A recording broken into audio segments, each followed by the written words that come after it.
ऐसे भैया हरियाण भगवान बुद्ध ने जो हम मानव को सुधार और अच्छा मार्ग दिखलाया, आज उन्हीं की लोग चर्चा करते हैं।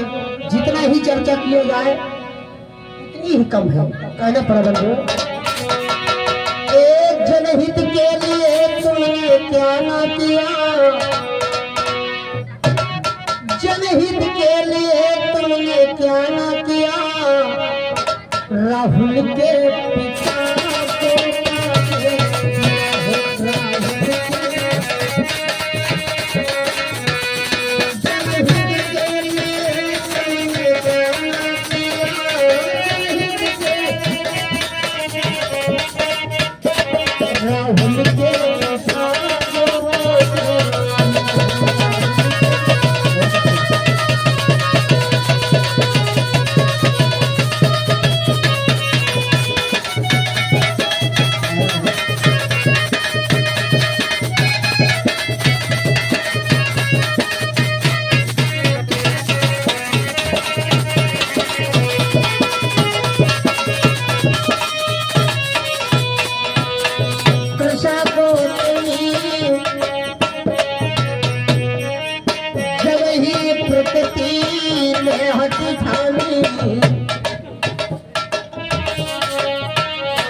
परीक्षा ली।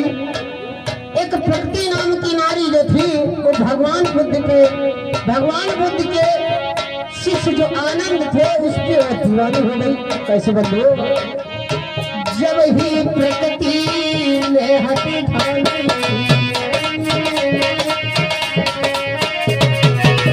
वो आनंद से हुई दीवानी,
गेंद खेलते खेलते गेंद जा करके झाड़ियों में छिप गया।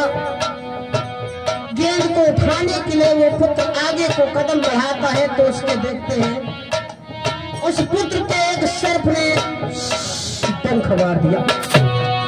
सर्प ने जब डस खाया उस पुत्र की मृत्यु हो जाती है। उस पुत्र को ले जाती है अपने छाती से लिपटा करके, कृष्णा गौतमी अपने पुत्र को छाती में लिपटाए हुए भगवान बुद्ध के पास ले जाते। लोगों ने कहा कि तुम्हारे पुत्र को भगवान बुद्ध जीवित कर देंगे। आज उस पुत्र को ले करके भगवान बुद्ध के पास में गई और कहने लगे, हे बुद्ध, हमारे पुत्र को आप जीवित कर दो। भगवान बुद्ध ने ये तो कहा था कि जिसको जो संसार में आया है उसको एक दिन जाना पड़ेगा, बुढ़ापा मृत्यु सत्य है, बाकी सब झूठ है। भगवान बुद्ध कहते हैं कि तुम्हारे पुत्र को तो जीवित कर दूंगा, लेकिन ये है कि किसी के घर में किसी की मृत्यु ना हुई हो, वहां की थोड़ी से सरसों लेते आओ। जब सरसों लाओगे तो तुम्हारे पुत्र को हम अवश्य जीवित कर दूंगा। आज वो घर घर में जाते हैं कृषा गौतमी सरसों के दाने मांगती बंधु, परंतु ऐसा घर कोई ही मिला नहीं जिसमें घर में किसी की मृत्यु न भई हो। व्याकुल हो जाते हैं, मांगते मांगते परेशान हो जाती, आखिरी में आकर के भगवान बुद्ध के शरण में गिर गई कि ये मृत लोग है, मेरा पुत्र मर गया तो क्या हुआ, ये तो संसार में बहुत लोग मर गए। आज उसे ज्ञान प्राप्त हो जाता, भगवान के शरण में आ गई।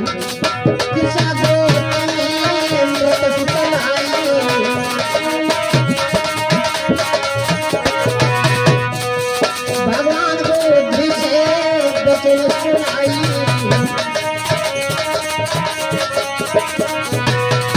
उसे सरसों से समझाई दिया, राहुल के पिता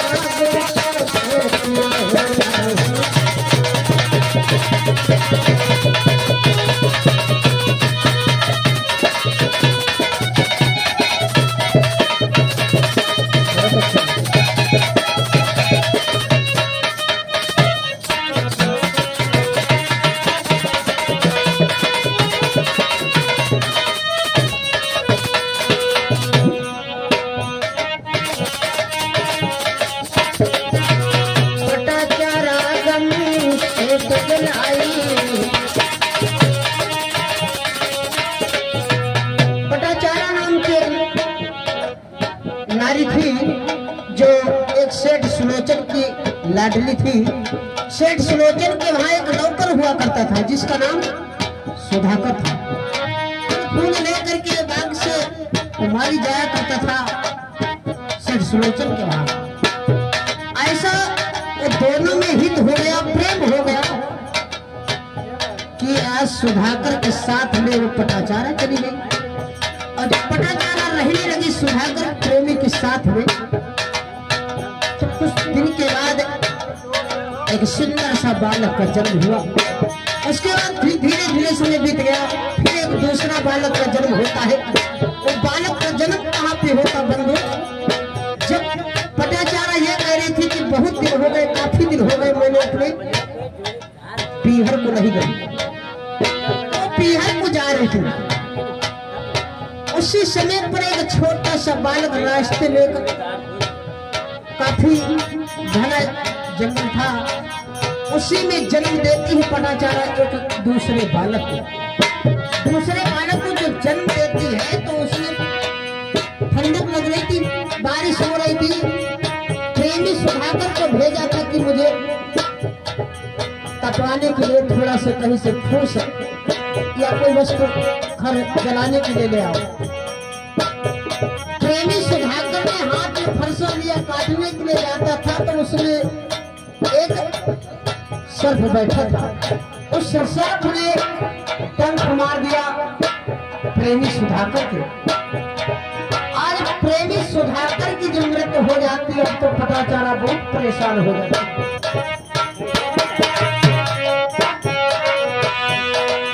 पटाचारा गम से बदलाई,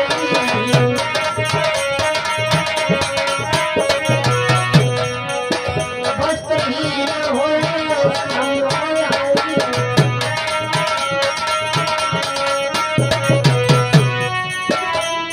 वस्त्रहीन कब हो गई?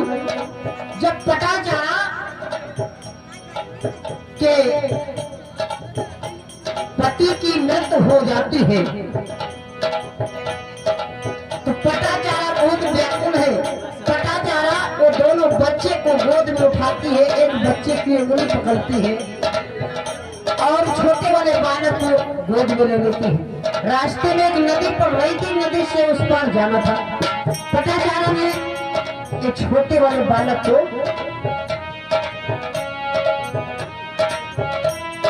जो गोद में लिए थे, पटाचारा जो गोदी में बालक को लिए थी, उस बालक को बड़े वाले को इस पार खड़ा कर दिया, उस पार वो जा रही थी निकालने के लिए। आज एक कहीं से चील आती है वो टुकड़ा समझ करके मास्टर उस बालक को उठाने जाते हैं। हाथ से छू